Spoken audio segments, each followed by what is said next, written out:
എനിക്ക് personally excitement ഈ alternate history എന്ന രീതിയിൽ. അതെ, ഇത് ആക്ച്വലി ഇതിപ്പോൾ ഞാനിതിൻ്റെ ഒരു ഡയറക്റ്റ് എക്സാമ്പിൾ പറയുകയാണെന്നുണ്ടെങ്കിൽ once upon a time in ഹോളിവുഡൊക്കെ ഇതിൻ്റെ ഒരു ഉദാഹരണമാണ്. എന്താണ് ഓൾട്ടർനേറ്റീവ് ഹിസ്റ്ററി? സ്പെക്കുലേറ്റീവ് ഫിക്ഷനിലെ ഒരു സബ് ജോണറാണ് ഓൾട്ടർനേറ്റീവ് ഹിസ്റ്ററി. യാഥാർത്ഥ്യത്തിൽ നിന്ന് വ്യതിചലിച്ച് സൃഷ്ടിക്കപ്പെടുന്ന സിനിമാ ശാഖകളെ ഉൾക്കൊള്ളിക്കുന്ന ഒരു വിഭാഗമാണ് സ്പെക്കുലേറ്റീവ് ഫിക്ഷൻ.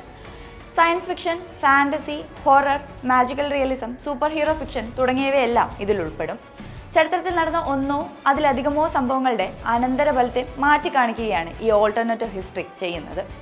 അതായത് ചരിത്രത്തിൽ ഇങ്ങനെ സംഭവിച്ചിരുന്നെങ്കിൽ എന്തായി തീർന്നേനെ എന്ന എഴുത്തുകാരൻ്റെ ഭാവനയാണത്. വാട്ട് ഇഫ് എന്നൊരു കണ്ടീഷൻ. ഒരുപക്ഷെ ഹിറ്റ്ലർ സ്വയം വെടിവെച്ച് മരിച്ചില്ലായിരുന്നുവെങ്കിൽ, അല്ലെങ്കിൽ ഒരുപക്ഷെ പേൾ ഹാർബർ അറ്റാക്ക് നടന്നില്ലായിരുന്നുവെങ്കിൽ, ഇത്തരം ചിന്തകളിൽ ആരെങ്കിലും ഒരാൾ ഒരു ഇതര ചരിത്രം എഴുതാൻ തയ്യാറായാൽ അതിനെ നമുക്ക് ഓൾട്ടർനേറ്റീവ് ഹിസ്റ്ററി എന്ന് വിളിക്കാം. കുറച്ചുകൂടി മനസ്സിലാകുന്നൊരു ഉദാഹരണം പറഞ്ഞാൽ, ആടുജീവിതത്തിലെ നജീബിനെ വിളിക്കാൻ അയാളുടെ സ്പോൺസർ യഥാർത്ഥത്തിൽ എയർപോർട്ടിൽ എത്തിയിരുന്നുവെങ്കിലോ?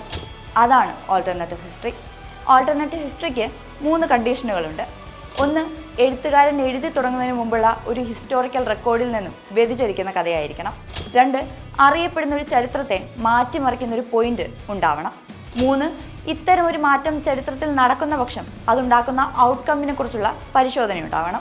ക്വെന്റിൻ ടാരന്റീനോയുടെ Inglourious Basterds, once upon a time in Hollywood തുടങ്ങിയ ചിത്രങ്ങളിലൊക്കെ ഈ ഓൾട്ടർനേറ്റീവ് ഹിസ്റ്ററിക്ക് പെർഫെക്റ്റ് എക്സാമ്പിളുകളാണ്. ഇൻഗ്ലോറിയസ് ബാസ്റ്റേർഡ്സിൽ അഡോൾഫ് ഹിറ്റ്ലർ അടക്കമുള്ള നാസി നേതാക്കൾ കൊല്ലപ്പെടുകയാണ്. എന്നാൽ യഥാർത്ഥ ചരിത്രത്തിൽ ഹിറ്റ്ലർ ആത്മഹത്യ ചെയ്യുകയാണ്. ആ ചരിത്രത്തെയാണ് ടാരന്റീനോ ഇൻഗ്ലോറിയസ് ബാസ്റ്റേർഡ്സിൽ മാറ്റിമറിക്കുന്നത്. Once upon a time in Hollywood എന്ന സിനിമയിലേക്ക് വരികയാണെങ്കിൽ ഷാരോൺ ടേറ്റ് ചിത്രത്തിൽ കൊല്ലപ്പെടുന്നില്ല. ചിത്രത്തിൽ ഷാരോൺ ടേറ്റിൻ്റെ യഥാർത്ഥ കൊലയാളിയായ ചാൾസ് മാൻസൺ ആണ് കൊല്ലപ്പെടുന്നത്.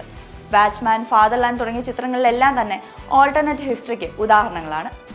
ഇനി ഇന്ത്യൻ സിനിമയിലേക്ക് വരികയാണെങ്കിൽ കമൽഹാസൻ ചിത്രം ഹേറാം, രാജമൗലി ചിത്രം RRR ഇവയെല്ലാം ഇതിന് എക്സാമ്പിളുകളാണ്.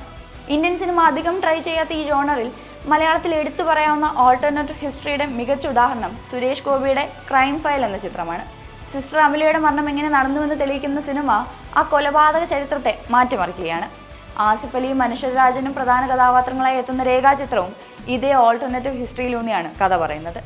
മലയാള സിനിമയുടെ പഴയ കാലഘട്ടവും മമ്മൂട്ടിയും കാതോട് കാതോടും സിനിമയുടെ സെറ്റുമെല്ലാം രേഖാചിത്രത്തിൽ കടന്നു വരുന്നുണ്ട്.